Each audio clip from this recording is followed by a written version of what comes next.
Hello friends, welcome to my channel Learn English Easy Tutor. இன்னைக்கு நம்ம பார்க்க போற டாபிக் டுடே vocabulary. வாங்க வீடியோக்குள்ள போலாம். வீடியோக்குள்ள போறதுக்கு முன்னாடி மறக்காம நம்ம சேனலை சப்ஸ்கிரைப் பண்ணிக்கோங்க. தடம் புரண்டு இதை எப்படி சொல்லலாம்? டாப்பிள்டு ஓவர், டாப்பிள்டு ஓவர். அத்தியாவசியம் இதை எப்படி சொல்லலாம்? Essential, essential. ஒப்படைத்தார் இதை எப்படி சொல்லலாம்?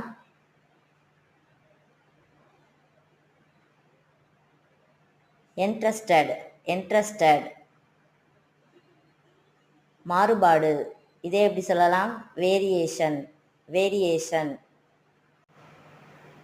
வீடியோ பிடிச்சிருந்தா லைக் பண்ணிவிட்டு இந்த ரீலை உங்கள் ஃப்ரெண்ட்ஸுக்கும் ஷேர் பண்ணுங்கள். இதே மாதிரி இன்ட்ரெஸ்டிங்காக இங்கிலீஷ் கற்றுக்கணும்னா நம்ம சேனலை சப்ஸ்கிரைப் பண்ணிக்கோங்க. தேங்க்ஸ் ஃபார் வாட்சிங்.